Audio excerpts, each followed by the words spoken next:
അല്ലാഹുവിന്റെ അടുക്കൽ നിനക്ക് വിജയിക്കാൻ കഴിയില്ല.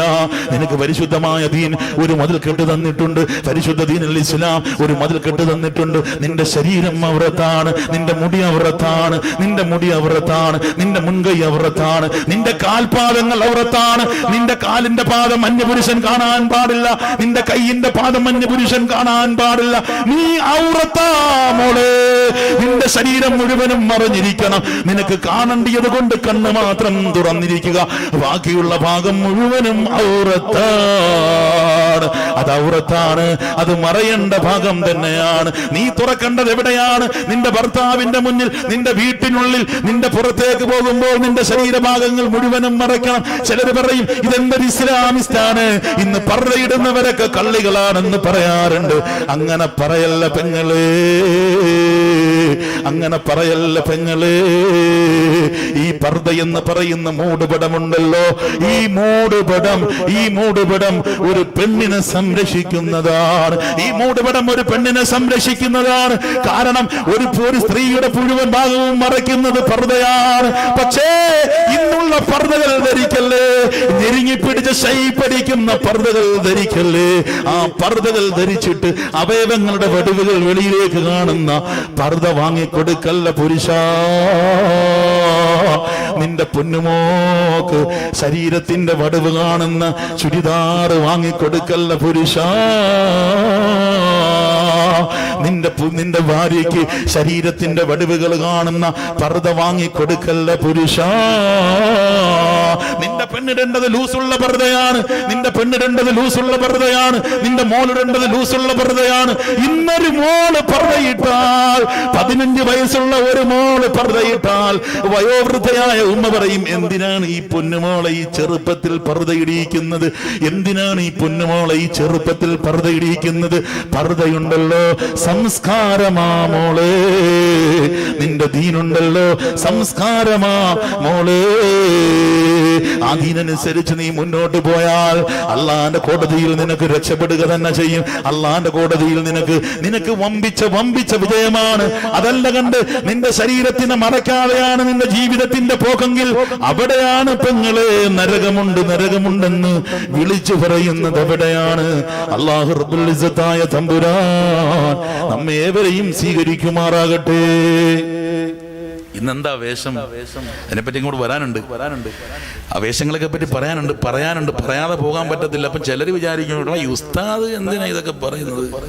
ഉസ്താദ് അല്ലെങ്കിൽ എന്തിനാ അങ്ങനൊക്കെ നോക്കണത്? എടാ മുമ്പിൽ കൊണ്ടുവന്ന് തുറന്നു കാണിച്ചാൽ നോക്കാതിരിക്കാൻ പറ്റും അല്ലേ? ഉസ്താദിന് കണ്ണടയ്ക്കാൻ പറയുന്നില്ലല്ലോ. അല്ല, പുരുഷന്റെ അവൃത്ത് അങ്ങനല്ലോ. പുരുഷന്റെ വ്രതം എവിടെയാണ്? മുട്ടുവെക്കലിന്റെ ഇടയിലാണല്ലോ വ്രതം എന്ന് പറയും. നമ്മൾ നല്ലോണം മറച്ച് നടക്കുന്നത് അല്ലേ? പുരുഷന്മാരെല്ലാം നല്ല നിലയിൽ മറച്ച് നടക്കുന്നു. മുട്ടുവെക്കലിന്റെ വ്രതം പറഞ്ഞാൽ മുണ്ടെടുത്ത് നടക്കുന്നുണ്ട്, ഉടുപ്പിടാതെ. ഇല്ല, നമ്മൾ സെറ്റപ്പായിട്ട് നടക്കണം. പക്ഷേ ഈ പെണ്ണുങ്ങളെ പറയാതിരിക്കാൻ പറ്റും. കല്ലെടുത്ത് നോക്കൂ സാർ, കുലുക്കമുണ്ട്, ഒരു കല്ല് മൈനസ് ചിലപ്പോൾ അങ്ങോട്ടങ്ങ് പോകും.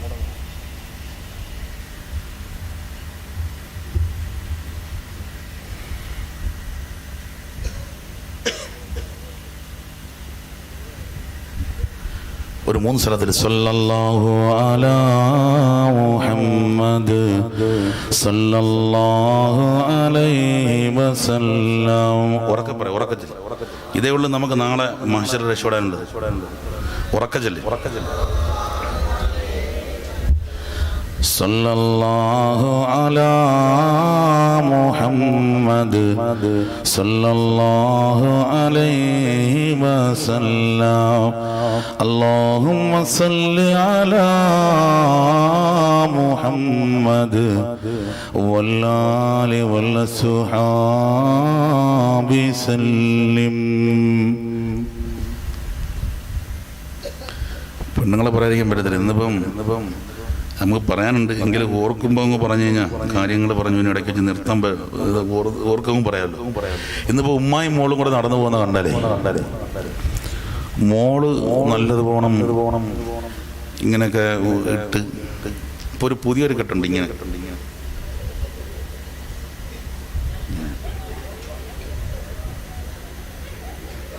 അല്ലേ? പുതിയൊരു കെട്ടാൻ മോള് നല്ലോണം പൊതിഞ്ഞ നടക്കണം. ഉമ്മയോ ഇങ്ങനെ ഇങ്ങനെ ഈ കിട്ടേക്ക് നീ കോലം ഈ സാരി എങ്ങാണം കൊടുങ്കാറ്റ് എടുത്തോണ്ട് പോകും. കൊടുങ്കാറ്റെങ്ങാണം അടിച്ച റഹ്മാനായ റബ്ബേ തീർന്നു. ഉമ്മയെക്കാട്ടി നല്ല അടക്കത്തോടു കൂടിയാണ് മോള് നടക്കുന്നത്. പക്ഷെ മോക്ക് ഇച്ചിരി ഷെയ്പ്പടി കൂടുതലുണ്ടെന്നേ ഉള്ളൂ.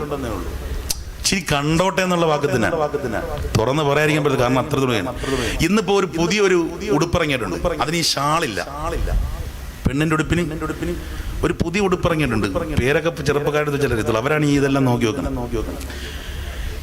പുതിയ ഉടുപ്പ് ഇറങ്ങിയിരിക്കുകയാണ്. അതിനെന്തില്ല, ഷാളില്ലാതെ. അപ്പൊ ഈ ഷാളില്ലാതെ പോകുമ്പോ എന്താണ് ഈ ഉടുപ്പിന്റെ പ്രത്യേകത എന്ന് പറഞ്ഞാൽ, ഈ ഡ്രസ്സ് ഇട്ടേക്കുന്നതിന്റെ പ്രത്യേകത ഇത് ഇങ്ങനെ മുഴച്ച് നിൽക്കണം എന്നുള്ള പ്രത്യേകതയാണ്. അതാണ് ഈ ഉടുപ്പുകാരിറക്കിക്കുന്നതിന്റെ ഒരു പ്രത്യേകത. ഇങ്ങനെ ഇട്ടുകൊണ്ട് നിന്റെ മോള് പുറത്തേക്ക് പോയാൽ, ഇങ്ങനെ ഇട്ടുകൊണ്ട് നിന്റെ ഭാര്യ പുറത്തേക്ക് പോയാൽ, നിന്റെ ഭാര്യ നോക്കാനും കമന്റ് അടിക്കാനും എത്ര ആളുകളുണ്ടാകും ചിന്തിച്ചാ മതി. അതും കൊണ്ട് എന്റെ ക്ലാപ്പനയിലെ പെങ്ങളെ, നിന്റെ ശരീരം ഔറത്താ മോളെ.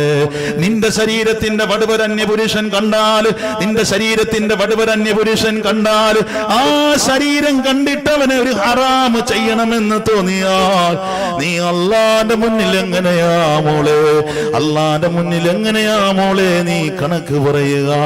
നിന്റെ സ്വന്തം നഫ്സിനെ പറ്റി, നിന്നെ പറ്റി ചോദിക്കുമ്പോൾ, നിന്റെ പ്രവർത്തന മേഖലകളെ പറ്റി ചോദിക്കുമ്പോൾ, അള്ളാന്റെ മഹ്ശറയിൽ നിന്നെ ഒന്ന് പിടിച്ചു കെട്ടിയാൽ, അള്ളാഹുവിന്റെ മാലാഖമാർ ചോദിക്കേണ്ടതുപോലെ ചോദിക്കാൻ ഒരുങ്ങിക്കഴിഞ്ഞാൽ, അള്ളാന്റെ കോടതിയിൽ പെങ്ങളെ നിനക്ക് രക്ഷപ്പെടാൻ സാധിക്കുമോ പെങ്ങളെ? അതുകൊണ്ട് എന്റെ പെങ്ങന്മാരോട് ഞാൻ പറയുകയാണ്, ഈ നാട്ടിൽ ഈ സംഘാടകർ, ഈ സിറാജുൽ ഹുദ എന്ന് പറയുന്ന സാധു സഹായ സമിതി നടത്തിയിരിക്കുന്ന ഈ വാദമായി പറയുകയാണ്, പെങ്ങളെ, നിങ്ങൾക്ക് സ്വർഗത്തിലേക്ക് പോകണമോ? നിങ്ങൾ സ്വർഗത്തിലെ മഹിളാരത്നങ്ങളാകണോ? എന്നാൽ ഈ നിമിഷം ഒരു കാര്യം തീരുമാനിക്കുക. ഇൻഷാ അല്ലാഹ്, ഞാൻ സാരി ഉടുക്കുന്നവളാണെങ്കിൽ ഇനി ഞാൻ പർദ്ദയിടും, പർദ്ദയിടുന്നവളാണെങ്കിൽ ഇനി ഞാൻ എന്റെ പർദ്ദയിൽ ഷെയ്പ്പടിക്കുകയില്ല. ഇനി എന്റെ പർദ്ദയിൽ നിന്ന് ഷെയ്പ്പില്ല. ഇനി എന്റെ പർദ്ദയിൽ ഇച്ചിരി ലൂസായിട്ടിടും. ലൂസായിട്ട് പർദ്ദയിടുമ്പോൾ ആ ലൂസുള്ള പെണ്ണുങ്ങളെ കമന്റ് അടിക്കാൻ പുരുഷൻ നിൽക്കൂല. കാരണം ശരീരത്തിന്റെ വടുവുകൾ എടുത്ത് കാണിക്കുന്നില്ല. അതുകൊണ്ടല്ലേ രസകരമായി പറയുന്നത്, ഇതാ വലിയ പർദ്ദയിട്ടിരിക്കുന്ന, വലിയ ഷാലിട്ടുകൊണ്ട്, വലിയ പർദ്ദയിട്ടുകൊണ്ട് ഒരു പെണ്ണ് ഒരു യുവതി വണ്ടിയിൽ കയറിയാൽ കണ്ടക്ടർ പറയും, ഉമ്മാ ആ ബസിന്റെ പടിയിൽ നിന്ന് കേറി നിൽക്കൂ ഉമ്മാ. ഈ കണ്ടക്ടർ കണ്ടില്ല, ഇത് തരുണീമണിയായ ഒരു 17 വയസ്സുള്ള പെണ്ണാണെന്ന് കണ്ടക്ടർ കണ്ടില്ല. കണ്ടക്ടർ നോക്കുമ്പോൾ ശരീരഭാഗങ്ങൾ മുഴുവനും മറച്ചിരിക്കുകയാണ്. കണ്ണ് മാത്രമേ കാണാൻ കഴിയുകയുള്ളൂ. ശരീരത്തിന്റെ എല്ലാ ഭാഗവും മറച്ചിരിക്കുകയാണ്. ശരീരമുണ്ടല്ലോ ഇറുക്കമല്ല, ഞെരുക്കമല്ല. അതുകൊണ്ട് തന്നെ ശരീരത്തിന്റെ ഭാഗങ്ങൾ മുഴുവനും മറച്ചതുകൊണ്ട് ഒരു വയസ്സായ ഉമ്മ നടക്കുന്നത് പോലെ, ഒരു വയസ്സായ ഉമ്മ പോകുന്നത് പോലെ, ക്ലാപ്പനയിലെ പെങ്ങളെ നീ നടക്കുമ്പോൾ വയസ്സായ ഒരു ഉമ്മ പോകുന്നത് പോലെ, വയസ്സായ ഒരു ഉമ്മ പോകുന്നത് പോലെ പോന്നിക്കഴിഞ്ഞാൽ നിന്റെ ശരീരത്തിലേക്ക് ആണുങ്ങളുടെ കണ്ണുങ്ങളുടെ നോട്ടമുണ്ടാകൂല. ആണുങ്ങളുടെ കണ്ണുകൾ അവിടേക്ക് എത്തൂല. അതങ്ങ് വെറുതെ വിടും. അതൊരു വയസ്സായ ഉമ്മയാണ്, അതൊരു വയസ്സായ ഉമ്മയാണ്. അതുകൊണ്ടാണ് പരിശുദ്ധമായ ദീനുൽ ഇസ്ലാം അവിടെ സ്ത്രീകൾക്ക് വലിയ സ്ഥാനം നൽകുകയാണ്. ഉമ്മ, ഓ പെങ്ങളെ, ഓ ചെറുപ്പക്കാരി, നിന്റെ മുടിയുടെ ഒരു ഭാഗവും പുറത്ത് കാണല്ലേ ഉമ്മാ. എന്റെ കൊച്ചു പെങ്ങളെ, നിന്റെ മുടിയുടെ ഒരു ഭാഗവും വെളിയിൽ കാണല്ലേ. +2 പഠിക്കുന്ന, ഡിഗ്രിക്ക് പഠിക്കുന്ന മോള് ഒരുങ്ങി പോകുന്ന വേഷം, അവളുടെ വേഷം പർദ്ദയാകട്ടെ. ഇന്നത്തെ കാലഘട്ടത്തിൽ, ഇന്നത്തെ ന്യൂ ജനറേഷന്റെ കാലഘട്ടം വല്ലാത്ത കാലഘട്ടമാ. ശരീരത്തിലേക്ക് ഫിറ്റായി കിടക്കുന്നതായ ഡ്രസ്സുകളാണ് ഇറങ്ങിക്കൊണ്ടിരിക്കുന്നത്. അത് നിന്റെ മോക്ക് വാങ്ങിക്കൊടുക്കല്ല ഉപ്പാ. അത് നിന്റെ പൊന്നുമോക്ക് വാങ്ങിക്കൊടുക്കല്ല ഉപ്പാ. അത് ഹറാമാ ഉപ്പാ. അള്ളാന്റെ കോടതിയിൽ ചെല്ലുമ്പോൾ ഈ പൊന്നുമോള് നിനക്കെതിരെ സാക്ഷി പറയും, ഉപ്പാ ഇത് ഞാൻ അറിഞ്ഞിട്ടില്ല അല്ലാ, ഇതെന്റെ ഉപ്പ വാങ്ങി തന്നതാണ്, ഇതിന്റെ കുറ്റക്കാരൻ എന്റെ ഉപ്പയാണെന്ന് നാളെ മഹ്ശറയിൽ ഉപ്പയെ പിടിച്ചു കെട്ടുന്ന കാലം വരുമെന്ന് ഹബീബി വറൂഹി മുഹമ്മദ് മുസ്തഫ. അതുകൊണ്ട് പെങ്ങളെ നുണരുക, പെങ്ങളെ നുണരുക. ഇനി എത്ര നാളാണ് ഈ ഭൂമി ലോകത്തുണ്ടാകുന്നതെന്നറിയില്ല, ഇനി എത്ര നാളാണ് ഈ ഭൂമി ലോകത്തുണ്ടാകുന്നതെന്നറിയില്ല. നമ്മുടെ പ്രിയപ്പെട്ടവരൊക്കെ നമ്മളെ വിട്ടു പോയിക്കൊണ്ടിരിക്കുകയാണ്. നിന്നെയും വന്നൊരു നാളിൽ റൂഹ് പിടിക്കുന്ന സുദിനം എപ്പോഴാണെന്നറിയില്ല. അത് സുജൂദിൽ കിടക്കുമ്പോൾ ആക്കണേ അല്ലാ.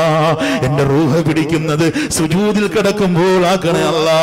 ക്ലാപ്പനയിലെ പെങ്ങളെ നീ ദുആ ചെയ്യ്, നീ ആമീൻ പറയ്. അല്ലാ ഞാൻ മരിക്കുമ്പോൾ സുജൂദിലാകുമ്പോൾ എന്നെ മരിപ്പിക്കണം അല്ലാ. നിന്നെ പറ്റി ഓർക്കുമ്പോൾ എന്നെ മരിപ്പിക്കണം അല്ലാ. നിന്റെ ഹബീബിനെ പറ്റി ഓർക്കുമ്പോൾ മരിപ്പിക്കണമല്ല. ഈ ക്ലാപ്പനയിലെ പെങ്ങന്മാര്, അല്ലാഹുവേ നാടിലെ മൊത്തം സഹോദരിമാര്, അല്ലാഹുവേ നല്ല കാര്യം പറയുമ്പോൾ ഇബാദത്ത് ചെയ്യുമ്പോൾ ഞങ്ങളെ മരിപ്പിക്കണം അല്ലാ. എന്റെ പ്രിയപ്പെട്ട ഉപ്പാ, എത്ര വട്ടമാണ് നീ അല്ലാഹുവിനോട് പറഞ്ഞത്, അല്ലാ എന്നെ മുഅ്മിനായി മരിപ്പിക്കണം അല്ലാ. എത്ര വട്ടമാ ഉപ്പാ നിന്റെ മക്കൾക്ക് വേണ്ടി എത്ര വട്ടമാണ് ദുആ ചെയ്തത്. അല്ലാ എന്റെ പൊന്നാര മക്കളെ ഡോക്ടറാക്കണമെന്ന് ദുആ ചെയ്തു, എന്റെ പൊന്നാര മക്കളെ എഞ്ചിനീയർ ആക്കണമെന്ന് ദുആ ചെയ്തു. എന്നാൽ ഞാൻ ചോദിക്കുന്നു എന്റെ പ്രിയപ്പെട്ട ഉപ്പ, ഇന്ന് വെള്ളിയാഴ്ച സുദിനമായിരുന്നു, ഇന്ന് വെള്ളിയാഴ്ച സുദിനമായിരുന്നു. ഖുർആനിൽ നിന്നും എത്ര ആയത്താണ് ഉപ്പാ നിന്റെ പൊന്നുമോളെ കൊണ്ട് ഓദിപ്പിച്ചത്? എത്ര ആയത്താണ് ഉപ്പാ? നിന്റെ സഹധർമ്മിണിയെ കൊണ്ട് ഇന്ന് ഖുർആൻ ശരീഫിൽ നിന്നും എത്ര ആയത്തോടി? ചോദിച്ചാൽ പറയും എന്നാണ് ഖുർആൻ ഓതിയതെന്ന് അറിയില്ല. കഴിഞ്ഞ റമളാനിലാണോ അടയാളം വെച്ചത് എവിടെന്നറിയില്ല. ഇന്ന് വെള്ളിയാഴ്ചയാണ്. ഈ സദസ്സിനോട് ഞാൻ ചോദിക്കുന്നു ഉപ്പാ, ഇന്ന് സൂറത്തുൽ കഹ്ഫ് ഓതിയോ? നിന്റെ മോളെ കൊണ്ട് ഓദിപ്പിച്ചോ? നിന്റെ മോനെ കൊണ്ട് ഓദിപ്പിച്ചോ? നിന്റെ പ്രിയപ്പെട്ട സഹധർമ്മിണിയെ കൊണ്ട് ഓദിപ്പിച്ചോ ഈ സൂറത്തുൽ കഹ്ഫ്? അല്ലെങ്കിൽ ഇന്ന് എത്ര സ്വലാത്ത് ചൊല്ലി ഉപ്പാ? നിന്റെ പൊന്നുമോളെ കൊണ്ട് ഇന്ന് എത്ര സ്വലാത്ത് ചൊല്ലിപ്പിച്ചു? നിന്റെ പൊന്നുമോനെ കൊണ്ട് ഇന്ന് എത്ര സ്വലാത്ത് ചൊല്ലിപ്പിച്ചു? ഇല്ല ഇല്ല എന്നാണ് മറുപടി. എങ്കിൽ അള്ളാന്റെ കോടതിയിൽ ചെല്ലുമ്പോൾ പടച്ച റബ്ബ് ചോദ്യം ചോദിക്കും, നിന്റെ മക്കളെ എങ്ങനെയാ പോറ്റി വളർത്തിയത്? നിന്റെ മക്കൾക്ക് എങ്ങനെയാ ദീൻ സംസ്കാരം കൊടുത്തത്? നിന്റെ മക്കൾ നിസ്കരിക്കാതിരുന്നപ്പോൾ ചോദിച്ചോ ഇന്നൊരു ഭർത്താക്കന്മാരോട്, ഇന്നല്ലെങ്കിൽ ഇന്ന് കല്യാണം കഴിഞ്ഞ ഭർത്താവിനോട്, പൊന്നുമോനാകാ ഉപ്പ 5 നേരം പള്ളിയിൽ പോകുന്ന ആളാണ്, കല്യാണം കഴിഞ്ഞിട്ട് വീട്ടിൽ കിടക്കുമ്പോൾ മോൻ അവിടെ കിടക്കട്ടെ, കല്യാണം കഴിഞ്ഞില്ലേ മോൻ അവിടെ കിടക്കട്ടെ, ഞാൻ പള്ളിയിൽ പോയി 1-ാം സഫിൽ, അല്ലാഹു അക്ബർ, മോൻ അവിടെ കിടക്കട്ടെ. ഇന്ന് എത്ര മക്കളെയാണ് പള്ളിയിൽ പോകുമ്പോൾ കൂട്ടിക്കൊണ്ടുപോകുന്നത്? അതുകൊണ്ട് ഞാൻ പറയുകയാണ്, അല്ലാ വെള്ളിയാഴ്ച രാവിലും വെള്ളിയാഴ്ചയും കണ്ടമാനം ദുആ ചെയ്തു, അല്ലാഹുവേ എന്നെയും എന്റെ കുടുംബത്തെയും മുസ്ലിമായി മരിപ്പിക്കണം അല്ലാ. മരിക്കുമ്പോൾ കലിമ ചൊല്ലി മരിക്കണം അല്ലാ. ഉപ്പാ എത്ര വട്ടം ദുആ ചെയ്തു ഉപ്പാ, നിന്റെ മക്കളെ മുഅ്മിനായി മരിപ്പിക്കണമെന്ന് എത്ര വട്ടം ദുആ ചെയ്തു ഉപ്പാ. ഉമ്മാ എത്ര വട്ടം നിന്റെ പൊന്നുമോക്ക് വേണ്ടി മുഅ്മിനത്തായി മരിക്കണമെന്ന് ദുആ ചെയ്തു ഉമ്മാ. എന്റെ പൊന്നുമോള് മരിക്കുമ്പോൾ നെറ്റിത്തടം വിയർത്തൊലിച്ച് മരിക്കണമെന്ന് നിന്റെ പൊന്നുമോക്ക് വേണ്ടി എത്ര വട്ടം ദുആ ചെയ്തു. അറിയില്ലേ അല്ലാഹു റബ്ബുൽ ഇസ്സത്തായ തമ്പുരാൻ ഏറ്റവും വലിയ സൗന്ദര്യം കൊടുത്ത അല്ലാഹുവിന്റെ പ്രവാചകർ കഴിഞ്ഞാൽ ഏറ്റവും വലിയ സൗന്ദര്യം കൊടുത്ത പ്രവാചകരാണ്. അല്ലാഹുവിന്റെ ഏറ്റവും അടുത്ത ഇഷ്ടദാസനല്ലേ സയ്യിദുനാ വ നബിയുനാ യൂസുഫ് നബി അലൈഹിസ്സലാം സൗന്ദര്യത്തെ രണ്ടായിട്ട് കീറി മുറിച്ചിട്ട് നേർപകുതി സൗന്ദര്യം അള്ളാന്റെ റസൂലിന് കൊടുത്തില്ലേ? എന്നിട്ട് അതിന്റെ പകുതിയുള്ളതിനെ വീണ്ടും രണ്ടായിട്ട് ഓഹരിച്ചിട്ട് അതിന്റെ നേർപകുതി സൗന്ദര്യം അത് അള്ളാഹുവിന്റെ പ്രിയപ്പെട്ടതായ പ്രവാചകരായ മഹാനായ യൂസുഫ് നബി അലൈഹിസ്സലാത്തു വസ്സലാമിന് അള്ളാഹു കൊടുത്തില്ലേ? അള്ളാഹു യൂസുഫ് നബിക്ക് സൗന്ദര്യം കൊടുത്തു, സ്വപ്ന വ്യാഖ്യാനം പഠിപ്പിച്ചു കൊടുത്തു, സർവ്വതും കൊടുത്തു. സാന്ദർഭികവശാൽ ഞാൻ പറയുകയാണ്, മരണം നമ്മളോടൊപ്പമാണ്. അബൂബക്കർ സിദ്ദീഖ് റളിയല്ലാഹു അൻഹു പറഞ്ഞതുപോലെ നിന്റെ രണ്ട് ചെരുപ്പിന്റെ വാറിനേക്കാൾ അടുത്ത് മരണം കിടക്കുകയാണ്. ഉമ്മാ, എന്റെ പൊന്നു പെങ്ങളെ, നീ സ്കൂളിലേക്ക് അണിഞ്ഞൊരുങ്ങി പോകുമ്പോൾ യാതൊരു ദീനുമില്ലാതെ പോകുമ്പോൾ ഞാൻ അടുത്തൊരു മദ്രസയിൽ, ഈ കായംകുള ഭാഗത്തൊരു മദ്രസയിൽ പോയി. അവിടെ ചേർക്കാൻ ഒരു പെൺകുട്ടി വന്നു. പറയാതിരിക്കാൻ നിർവാഹമില്ല. അവിടെ ഒരു മോളെ ചേർക്കാൻ വന്നതാണ്. പുറത്തു നിൽക്കുന്നത് ഒരു തള്ളയാണ്. കണ്ടാലോ യാതൊരുവിധ ഇസ്ലാമിസ്റ്റുമില്ലാത്ത ഒരു പെണ്ണാണ്. മുടി മുഴുവനും പുറത്ത് കാണാം. ഞാൻ പറഞ്ഞുവല്ലോ, നേരത്തെ പറഞ്ഞതുപോലെ ഷാള് മാത്രം ഇങ്ങനെ സാരി ഉടുത്തിരിക്കുകയാണ്. ബ്ലൗസാണ് ഇട്ടിരിക്കുന്നത്. ബ്ലൗസിന്റെ അളവ് 3/4 മീറ്റർ പോലും കാണൂല. അങ്ങനത്തെ ഒരു പെണ്ണ് നിൽക്കുന്നു. ഞാൻ ചോദിച്ചു, നിങ്ങൾ ആരാണ്? നിങ്ങൾ എവിടെ പോകാൻ വന്നതാണ്? ഞാൻ എന്റെ മോളെ ചേർക്കാൻ വന്നതാണ്. മദ്രസ കലാലയത്തിൽ പൊന്നുമോളെ ചേർക്കാൻ വന്ന 3/4 സെന്റിമീറ്റർ മാത്രമുള്ള ബ്ലൗസും ഇട്ട് കേറാ അവിടെയും ഇവിടെയും കാണുന്ന സാരിയും എടുത്തിട്ട് മദ്രസയുടെ മുമ്പിൽ വന്നിട്ട് കുട്ടിയെ ചേർക്കാൻ വന്നതാണ്. ഉമ്മാ, നിന്റെ പൊന്നുമോള് അങ്ങനെ അണിഞ്ഞൊരുങ്ങി പുറത്തേക്ക് പോയാൽ, നിന്റെ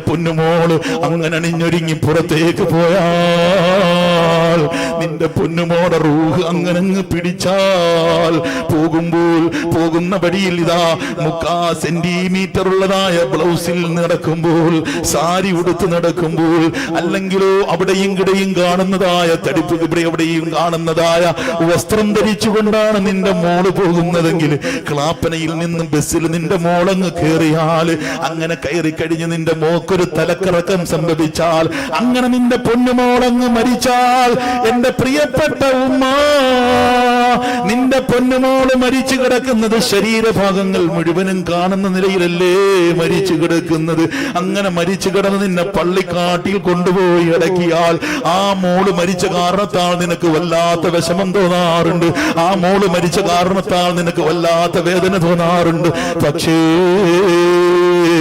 ഈ മോളെ നാളെ മഹശറാവൻ സഭയിൽ അള്ളാഹു ഹാജരാക്കുമ്പോൾ, മോളെ എന്തിനാ നീ ഇങ്ങനെ ചെയ്തതെന്ന് ചോദിക്കുമ്പോൾ, ആ പെണ്ണുമോള് പറയും, എന്റെ തെറ്റുകാരി ഉമ്മയാണ്. ഈ ഉമ്മ എനിക്ക് മാർഗദർശനം പറഞ്ഞു തന്നില്ല. ഈ ഉപ്പ എനിക്ക് നല്ല വസ്ത്രം വാങ്ങി തന്നില്ല. ഈ ഉപ്പ എനിക്ക് ശരീരം മുഴുവനും മറയ്ക്കുന്ന വസ്ത്രം വാങ്ങി തന്നില്ല. എന്റെ ഉപ്പയും ഉമ്മയുമാണ് അതിന് കുറ്റക്കാരെന്ന് അള്ളാന്റെ കോടതിയിൽ പറയുമെന്ന് ഹബീബ് മുഹമ്മദ് മുസ്തഫ. അതുകൊണ്ട് പെങ്ങളെ, മരണത്തെ പറ്റി ഒന്ന് ചിന്തിക്ക്. മരിക്കുന്നവരാണെന്ന് ചിന്തിക്ക്. നീ മരിക്കുക തന്നെ ചെയ്യും പെങ്ങളെ. പ്രിയപ്പെട്ട ഉപ്പ മരിക്കുക തന്നെ ചെയ്യും. ഞാൻ പറഞ്ഞല്ലോ, സർവ്വവിധ സൗകര്യവും കൊടുത്തില്ലേ? സ്വപ്നത്തിന്റെ വ്യാഖ്യാനം പഠിപ്പിച്ചു കൊടുത്തില്ലേ? ബിസ്മില്ലാഹിർ റഹ്മാനിർ റഹീം. റബ്ബി ഖദ് ആതൈതനീ മിനൽ മുൽക്ക് വഅല്ലംതനീ മിൻ തഅവീലിൽ ഹദീസ് ഫാത്തിറസ് സമാവാതി വൽ അർദ് അൻത വലിയ്യി في الدنيا والآخرة توفني مسلما والحقني بالصالحين. എനിക്ക് രാജാധികാരം തന്ന അല്ലാഹ്, മഹാനായ യൂസുഫ് നബി അലൈഹിസ്സലാത്തു വസ്സലാം അല്ലാഹുവിനോട് പ്രാർത്ഥിച്ച പ്രാർത്ഥനയാണ്, എനിക്ക് രാജാധികാരം തന്ന അല്ലാഹ്, എനിക്ക് സ്വപ്നത്തിന്റെ വ്യാഖ്യാനം പഠിപ്പിച്ചു തന്ന അല്ലാഹ്. ഉറക്കിൽ ഒരാളൊരു സ്വപ്നം കണ്ടാൽ ആ സ്വപ്നത്തിന്റെ വ്യാഖ്യാനം ഇന്നതാണ്. ഉറക്കിൽ ആനയെ സ്വപ്നം കണ്ടു, ഉറക്കിൽ പോത്തിന് സ്വപ്നം കണ്ടു, ഉറക്കിലുണ്ടല്ലോ എന്ന് വേണ്ട, ഉറക്കിൽ ആടിന് സ്വപ്നം കണ്ടു. എന്താണ് അതിന്റെ വ്യാഖ്യാനം എന്ന് പറഞ്ഞു കൊടുക്കാൻ കഴിവുള്ള ഒരാളായിരുന്നു സയ്യിദുനാ വ നബിയുനാ യൂസുഫ് അലൈഹിസ്സലാം. എല്ലാവിധ സംവിധാനങ്ങളും അല്ലാഹു കൊടുത്തപ്പോൾ, പടച്ച റബ്ബ് എല്ലാവിധ സംവിധാനങ്ങളും യൂസുഫ് നബിക്ക് കൊടുത്തപ്പോൾ, യൂസുഫ് നബി അലൈഹിസ്സലാത്തു വസ്സലാം അല്ലാഹുവിനോട് പറഞ്ഞതെന്താ? ഫാത്തിറസ് സമാവാതി വൽ അർള് അന്ത വലി ഫി ദുനിയാ വൽ ആഖിറ തവഫനി മുസ്ലിമാ والحقني بالصالحين. അല്ലാഹ്, ഈ അധികാരം കൊണ്ട് എനിക്ക് രക്ഷപ്പെടാൻ കഴിയില്ല അല്ലാഹ്. ഈ അധികാരം കൊണ്ട് റബ്ബിന്റെ മുന്നിൽ രക്ഷപ്പെടാൻ കഴിയില്ല അല്ലാഹ്. ഈ അധികാരം കൊണ്ട് റബ്ബിന്റെ മുന്നിൽ എനിക്ക് രക്ഷപ്പെടാൻ കഴിയില്ല അല്ലാഹ്. ഈ സ്വപ്ന വ്യാഖ്യാനം കൊണ്ട് എനിക്ക് റബ്ബിന്റെ മുന്നിൽ രക്ഷപ്പെടാൻ കഴിയില്ല അല്ലാഹ്. തവഫനി മുസ്ലിമാ. അല്ലാഹുവേ, അല്ലാഹുവേ, ആകാശങ്ങളെ പടച്ചവൻ നീയാണല്ലോ, ഭൂമിയെ പടച്ചവൻ നീയാണല്ലോ, ഇതിന്റെ അധിപൻ നീയാണല്ലോ, സർവസ്വം നീയാണല്ലോ. പക്ഷേ ഇതെല്ലാം നീയാണ് റബ്ബേ. ഈ നൽകിയിരിക്കുന്ന ഔദാര്യങ്ങളും അനുഗ്രഹങ്ങളും ഒന്നും കൊണ്ട് എനിക്ക് ആഖിറത്തിൽ രക്ഷപ്പെടാൻ കഴിയില്ല അല്ലാഹ്. എനിക്ക് വേണ്ടത് എന്താണെന്നറിയോ അല്ലാഹ്? തവഫനി മുസ്ലിമാ. എന്നെ ഒരു മുസ്ലിമാക്കി മരിപ്പിക്കണം അല്ലാഹ്. വൽഹഖ്നി ബിസ്സാലിഹീൻ. എന്നെ സജ്ജനങ്ങളുടെ കൂട്ടത്തിൽ ഉൾപ്പെടുത്തണമല്ല എന്ന് മഹാനായ യൂസുഫ് നബി അലൈഹിസ്സലാത്തു വസ്സലാം ദുആ ചെയ്തെങ്കിൽ, എന്റെ പ്രിയപ്പെട്ട പെങ്ങളെ, സ്വർഗത്തിൽ നിന്റെ ഭർത്താവ് നിനക്ക് കൂട്ടാകേണ്ട പെങ്ങളെ, എന്റെ പ്രിയപ്പെട്ട ഉമ്മ, സ്വർഗത്തിൽ നിന്റെ ഭർത്താവ് കൂട്ടാകണ്ടേ പെങ്ങളെ, നിനക്ക് സ്വർഗീയ മഹിളകളിൽ പെടണ്ടേ പെങ്ങളെ. എന്നാൽ നീ സ്വർഗത്തിന്റെ മഹിളകളിൽ പെടാൻ ഏറ്റവും വലിയൊരു കാര്യം ഞാൻ പറഞ്ഞു തരാ, ഏറ്റവും വലിയൊരു കാര്യം പറഞ്ഞു തരാ. നിന്റെ പ്രിയപ്പെട്ട ഭർത്താവ് അറിയാതങ്ങ് സുബഹിക്കങ്ങ് ഉറങ്ങിപ്പോയാ, പ്രിയപ്പെട്ടവരെ, ഒന്നെണീക്കൂ, ഒന്നെണീക്കൂ. അസ്സലാത്തു ഖൈറും മിനൻ നൗം. പള്ളിയിൽ നിന്നും മുഅദ്ദിൻ സാഹിബ് വിളിച്ചു പറയുക, പള്ളിയിൽ നിന്നും മുഅദ്ദിൻ സാഹിബ് വിളിച്ചു പറയുക, അസ്സലാത്തു ഖൈറും മിനൻ നൗം. ഉറക്കത്തെക്കാട്ടിൽ ശ്രേഷ്ഠമാണ് നിസ്കാരമാ, ഉറക്കത്തെക്കാട്ടിൽ ശ്രേഷ്ഠം നിസ്കാരമാണെന്ന് പള്ളിയിൽ നിന്നും മുഅദ്ദിൻ സാഹിബ് വിളിച്ചു പറയുമ്പോൾ, നിന്റെ പ്രിയപ്പെട്ട ഭർത്താവിനെ ഒന്ന് വിളിച്ചുണർത്തണേ. അവൻ കെറിയിക്കാത്ത നിലയിൽ അവനെ ഒന്ന് വിളിച്ചുണർത്തണേ. വിളിച്ചുണർത്തി പള്ളിയിലേക്ക് വിടാൻ പറ്റുന്ന ആ ഭർത്താവിനെ ദീനീ നിഷ്ഠയോടുകൂടി, ആ ഭർത്താവ് പ്രിയപ്പെട്ട പെങ്ങളെയും ദീനീ നിഷ്ഠയോടുകൂടി ഇനി ആദ്യം എണീക്കുന്നത് നീയാണെങ്കിൽ ചെറുപ്പക്കാരാ, പ്രിയപ്പെട്ട പിതാവേ, നീയാണ് ആദ്യം എണീക്കുന്നതെങ്കിൽ നിന്റെ പ്രിയപ്പെട്ട സഹധർമ്മിണിയെ ഒന്ന് വിളിച്ചുണർത്തണേ. നിസ്കരിക്കാൻ സമയമായി, ഒന്ന് വിളിച്ചുണർത്തണേ. എണീക്കൂ, എണീക്കൂ എന്ന് പറയണേ. സാന്ദർഭികവശാൽ പറയട്ടെ, ഭർത്താവിനെ എടോ എന്ന് വിളിക്കല്ല പെങ്ങളെ, ഭർത്താവിനെ എടാ എന്ന് വിളിക്കല്ല പെങ്ങളെ. നിന്റെ പ്രിയപ്പെട്ട ഭർത്താവിനെ വിളിക്കാൻ ഒരു നല്ല പേര് കണ്ടെത്തണം, നല്ല പേര് കണ്ടെത്തണം. അത് നല്ല ഒരു പേര് കണ്ടെത്തണം. പ്രിയപ്പെട്ട ഭർത്താവിന് നീയും അതുപോലെ എടാ എന്നുള്ള വിളിക്കരുത്. പ്രിയപ്പെട്ട ഭർത്താവും പെണ്ണിനെ എടി എന്ന് വിളിച്ചുച്ചരിക്കരുത്. എന്തെല്ലാം നല്ല പേരുകളാണ് നിങ്ങൾ രണ്ടുപേരും കേൾക്കുന്ന. നിങ്ങൾ രണ്ടുപേർക്കും അങ്ങോട്ടും ഇങ്ങോട്ടും പറയാൻ ഒരു സ്പെഷ്യൽ പേര് കണ്ടെത്തണമെന്ന്, ഒരു സ്പെഷ്യൽ പേര് നിങ്ങൾ കണ്ടെത്തുക തന്നെ വേണം. അതുപോലെ പ്രിയപ്പെട്ടതായ മാതാപിതാക്കൾ, പ്രിയപ്പെട്ടതായ മക്കളുമാരുടെ മുന്നിൽ വെച്ച് നിങ്ങൾ അസഭ്യം പറയരുത്, അസഭ്യം പറയരുത്. നിന്റെ മക്കൾ ഒരു പക്ഷേ ആ അസഭ്യം കേട്ട് ആ മക്കളുമാരെത്തുമ്പോൾ അവര് നാളെ മഹ്ശറയിൽ വിളിച്ച് പറയുന്നതാണ്, ഇത് ഞങ്ങളെ പഠിപ്പിച്ചത് ഉമ്മയാ. ഇടതിരിക്കുന്ന മലക്കെഴുതിയിരിക്കുന്ന തിന്മകള് നാളെ ആഖിറത്തിൽ അല്ലാഹു, നാളെ മഹ്ശറാവൻ സഭയിൽ അല്ലാഹു ഇങ്ങനെ ഇതൊന്ന് റിസർച്ച് ചെയ്യുന്ന സന്ദർഭത്തിൽ ഇത് എവിടുന്ന് കിട്ടിയെന്ന് മോളോട് ചോദിച്ചാൽ, മോനോട് ചോദിച്ചാൽ, ഇതെനിക്ക് കിട്ടിയത്, എന്നെ പഠിപ്പിച്ചത് എന്റെ ഉപ്പയാണ്, ഉമ്മയാണ്. മഹ്ശറാവൻ സഭയിൽ ഞെട്ടോട്ടമോടുന്ന അവസരമാ. അതുകൊണ്ട് എന്റെ പെങ്ങളെ, നീ സ്വർഗീയ മഹിളകളിൽ പെടണമോ? കേട്ടോ, അല്ലാഹുവിന്റെ റസൂല് പറയാ, ഇദാ സല്ലത്തിൽ മർഅതു ഖംസഹാ വസ്വാമത് ശഹ്റഹാ വഹസനത് ഫർജഹാ وأطاعت زوجها دخلت الجنة ربها قيل لها ادخل الجنة من أي باب شئت. അല്ലാഹുവിന്റെ പ്രവാചകര് പറയാ, പെണ്ണേ, നിനക്ക് സ്വർഗത്തിന്റെ മഹിളകളിൽ പെടണമോ? നിനക്ക് സ്വർഗത്തിന്റെ മഹിളകളിൽ നിനക്ക് പെടണമോ? എന്നാൽ ഒരു പെണ്ണിനെ സംബന്ധിച്ചിടത്തോളം അവര് കൂട്ടേണ്ടത്, അവളിതാ പഠിച്ചു വെക്കേണ്ടതെന്നാ, അവള് പഠിച്ചു വെക്കേണ്ടതും അറിഞ്ഞിരിക്കേണ്ടതുമെന്നാ. ഇതാ സല്ലത്തുൽ മർഅതു ഖംസഹാ, 5 നേരത്തെ നമസ്കാരം കൃത്യസമയത്ത് പെങ്ങളെ അങ്ങ് നിസ്കരിച്ചാൽ, അല്ലാഹുവിന്റെ റസൂല് പറയുകയാണ്, 5 നേരത്തെ നിസ്കാരം കൃത്യസമയത്ത് നമസ്കരിച്ചാൽ, വസ്വാമത്ത് ശഹ്റഹാ, പരിശുദ്ധമായ റമദാൻ മാസത്തിൽ അങ്ങ് നോമ്പനുഷ്ഠിക്കുകയും ചെയ്താൽ, വഹസനത്ത് ഫർജഹാ, അവരുടെ ഗുഹ്യസ്ഥാനത്തെ അവൾ സൂക്ഷിക്കുകയും ചെയ്താൽ, വഅതാഅതു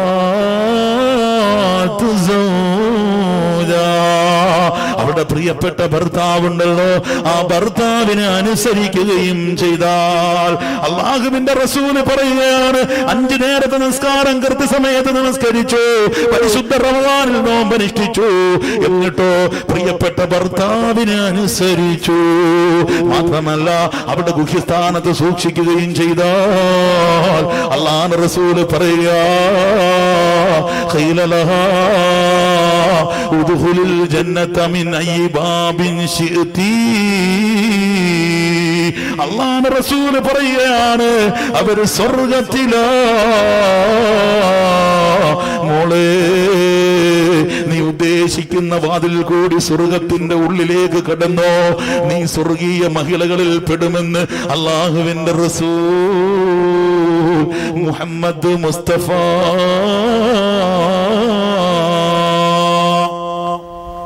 സല്ലല്ലാഹു അലൈഹി വസല്ലം. ഈ ഹദീസ് നമുക്കൊന്ന് വിശദീകരിച്ചേ പറ്റത്തുള്ളൂ. ഈ ഹദീസ് വിശദീകരിക്കാൻ പറ്റത്തില്ല. 5 നേരത്തെ നമസ്കാരം കൃത്യസമയത്ത് നമസ്കരിച്ചാൽ, ഇന്ന് പെണ്ണുങ്ങൾ നിസ്കരിക്കുന്ന നിസ്കാരം എങ്ങനെ അറിയോ? രാവിലെ പിള്ളേരെ സ്കൂളിൽ വിടണം, ദോശ ഉണ്ടാക്കണം, ചമ്മന്തി ഉണ്ടാക്കണം, കറി ഉണ്ടാക്കണം, ചായ ഉണ്ടാക്കണം, ഉടുപ്പ് കഴുകണം, ഷർട്ട് അയൺ ചെയ്യണം, അങ്ങനത്തെ ജോലി. അത് ഒതുങ്ങി വരുമ്പോഴത്തേക്ക് ഇവിടെ എല്ലാ ഭാഗങ്ങളും വെച്ചിട്ട് പിന്നാണ് പല്ല് കേൾക്കുന്നവര്. ഇന്നത്തെ നമ്മുടെ സഹോദരിമാർ ചെയ്യുന്ന പരിപാടിനൊക്കെ ശ്രദ്ധിച്ചാൽ മതി. സത്യത്തിൽ പല്ല് തേക്കുന്നത് 10 മണിക്കാണ്. നമ്മളൊക്കെ പല്ല് കേൾക്കുന്ന സുബഹിക്ക് പക്ഷെ എടുത്ത് പല്ല് കേൾക്കും. സൗകര്യമായ പല്ലത്തുണി പല്ലേക്കണം. കുറ്റമ്മൻ്റെ കഥയില്ല.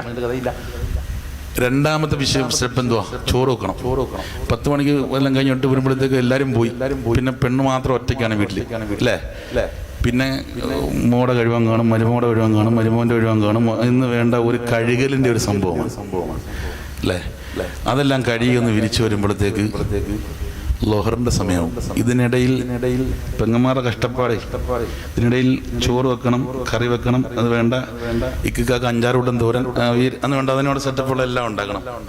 എല്ലാം കഴിഞ്ഞ് വരുമ്പോഴത്തേക്ക് ലൊഹർവാൻ കുളി. ലൊഹർവാൻ കുളിക്കുമ്പോൾ അല്ല തലയിൽ തുണി നോക്കുന്നത്. ലൊഹർവാൻ കുളിക്കുന്നത് അത് വാങ്ങി കുളിക്കുമ്പോൾ തലയിൽ ഉസ്താനെ കാണുമ്പോഴും പള്ളിക്കുറ്റി കാണുമ്പോഴും തലയിൽ അന്നേരം മാത്രമേ ഉള്ളത്. അത് കഴിഞ്ഞാൽ തീർന്നു. ഇനിയിപ്പോൾ ജമാഅത്തിന് പോയിട്ട് വന്ന ഒരാളെ ഇതിങ്ങനെ തോളിയിട്ടിരിക്കും. ഇതൊരു രസമാണ്. എങ്കിലും കണ്ടോട്ടെ, ബാക്കി എല്ലാവർക്കും കാണാം, ഇവരൊന്നും കാണരുത്. എന്തായാലും ബാങ്ക് വിളിച്ചു കഴിഞ്ഞ് ഇതെല്ലാം കഴുകി മറ്റുള്ളതെല്ലാം കഴിഞ്ഞ് വരുമ്പോഴത്തേക്ക് പിന്നെ ചോറ് ഒന്നും ആയില്ല, അവസ്ഥ. പിന്നെ ഇതിനിടയിൽ ഒരു ഇച്ചിരി പ്രസാദ ദീപത്തൊക്കെ ഉണ്ട് അയലത്തവരായിട്ട്, അവരൊന്ന് ഒരുമിക്കും. ഇന്നലത്തെ സീരിയലിൻ്റെ കഥയും അവർ ചെയ്തതും ഇവർ ചെയ്തതും അമ്മായിമ്മ ചെയ്തതും അച്ഛപ്പൻ ചെയ്തതും ഇതൊക്കെ ഒന്ന് ഇടയ്ക്ക് ഇതിനിടയിൽ സമയം കണ്ടെത്തിച്ചിട്ട് സംസാരിക്കാൻ പറ്റത്തില്ല. അവർ സംസാരിച്ചേ പറ്റൂ.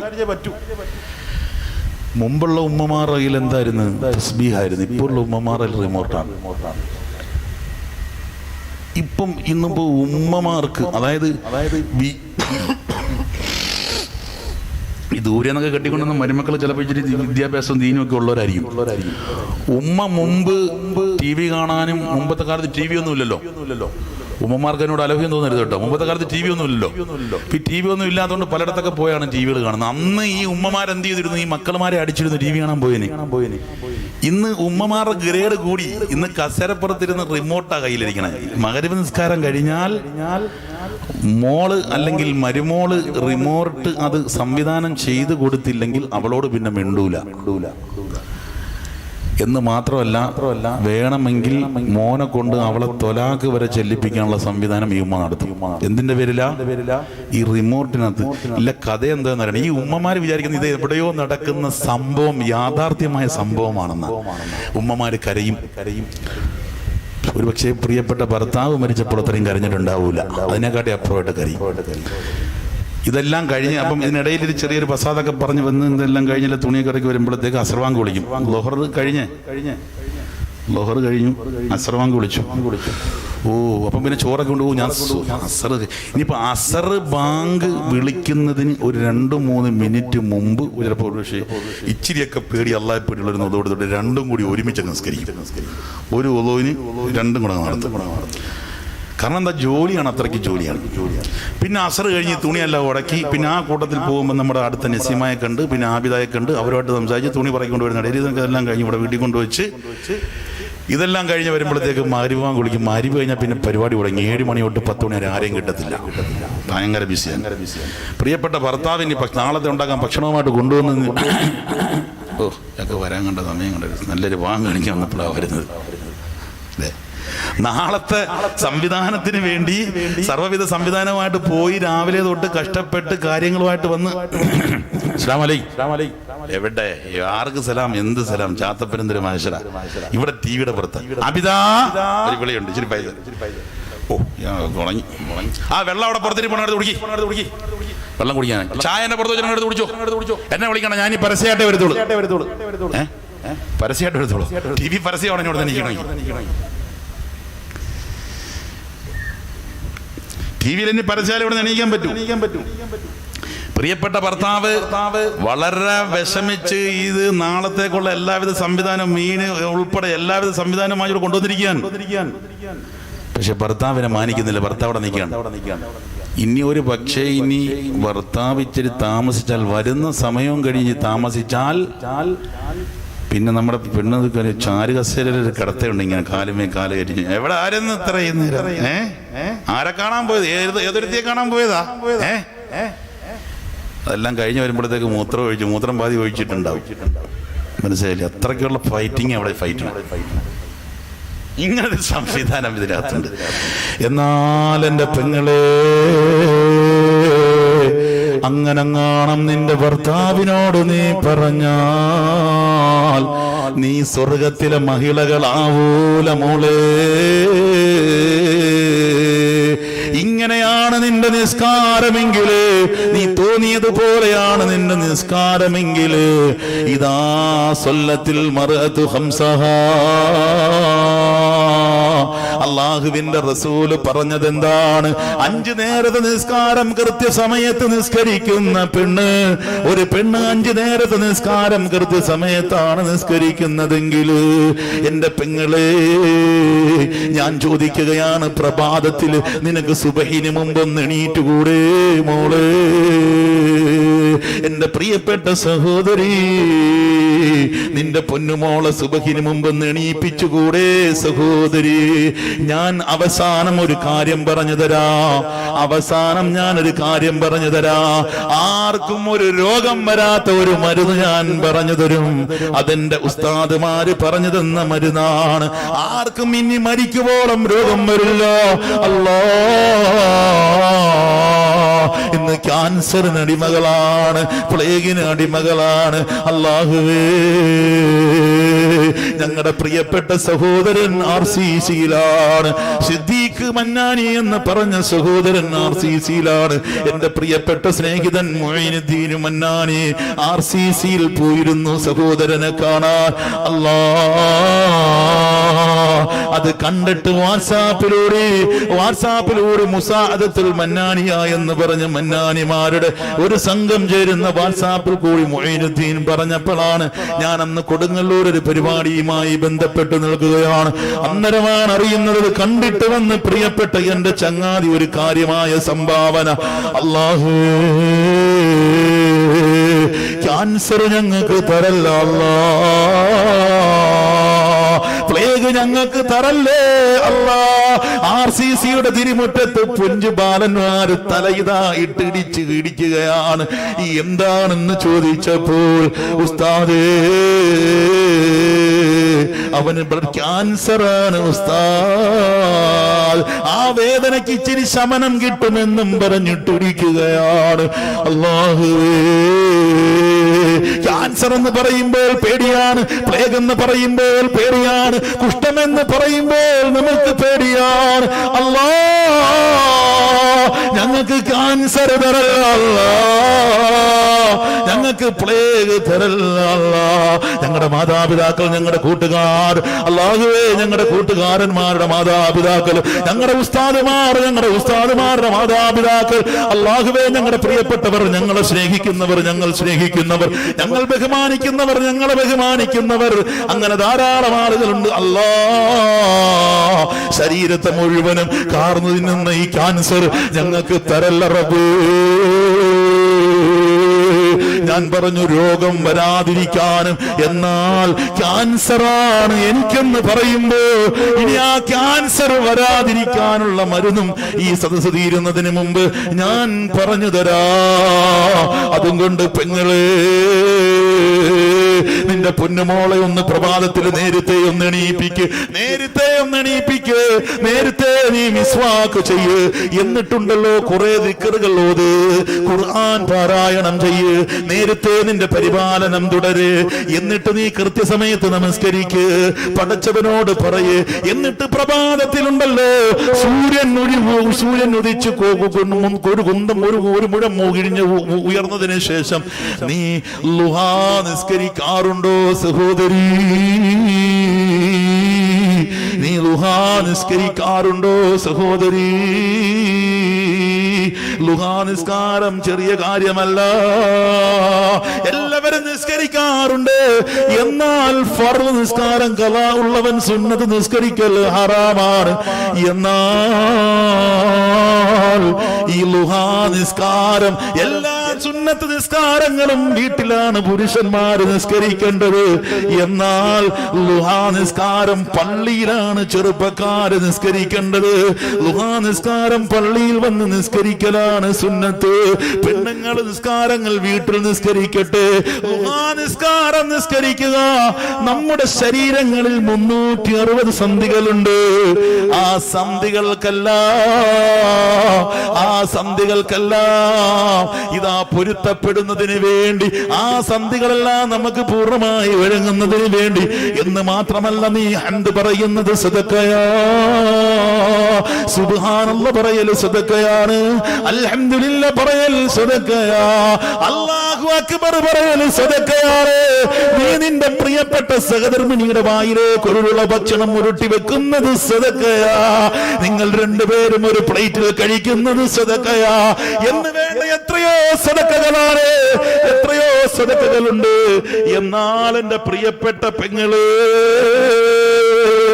അല്ലാഹുവിന്റെ റസൂൽ സ്വല്ലല്ലാഹു അലൈഹി വസല്ലം തങ്ങള് ഇതാ ളുഹാ നിസ്കാരത്തിന്റെ സംവിധാനങ്ങൾ പറയുമ്പോൾ, ഇങ്ങനെയുള്ള സംവിധാനങ്ങൾ പറഞ്ഞു കൊടുക്കുമ്പോൾ, നീ വഴിയിൽ കൂടി നടന്നു പോകുമ്പോൾ, നീ സ്കൂട്ടറിലോ കാറിലോ വരുമ്പോൾ ഒരാൾ യാത്ര മധ്യയിൽ നിൽക്കുകയാണെങ്കിൽ അവനെ കയറ്റുന്നതും സദഖയാണ്, നല്ല കാര്യം പറയുന്നത് സദഖയാണ്, നിസ്കരിക്കണോ എന്ന് പറയൽ സദഖയാണ്, മോനെ കള്ള് കുടിക്കരുത് എന്ന് പറയൽ സദഖയാണ്, എത്ര ഉപദേശങ്ങൾ ചെയ്യുന്നത് സദഖയാണ്. അതുകൊണ്ട് 360 സന്ധിവേശികൾക്ക് തൃപ്തിപ്പെടുന്ന വിധത്തിൽ നീ എന്ത് ചെയ്യട്ടെ? നിസ്കരിക്കട്ടെ എന്ന് സ്വഹാബത്തുൽ കിറാം റളിയല്ലാഹു അൻഹുവിന് 360 പേർക്ക് ഭക്ഷണം കൊടുക്കാൻ, 360 പേർക്ക് ഭക്ഷണം കൊടുക്കുന്നതിന് തുല്യമാണ് 2 റക്അത്ത് ദുഹാ നമസ്കാരം. അത് ഞങ്ങൾക്ക് കൊടുക്കാൻ സാധിക്കില്ലല്ലോ എന്ന് പറഞ്ഞപ്പോഴാണ് അല്ലാഹുവിന്റെ റസൂൽ സല്ലല്ലാഹു അലൈഹി വസല്ലം തങ്ങൾ പറഞ്ഞത്, വിഷമിക്കണ്ട, അത് 2 റക്അത്ത് ദുഹാ നമസ്കരിച്ചാൽ മതി, അതിന്റെ പുണ്യം കിട്ടുമെന്ന് ഹബീബുനാ ഷഫീഉനാ മുഹമ്മദ് മുസ്തഫ. എത്ര പേരുണ്ട് ദുഹാ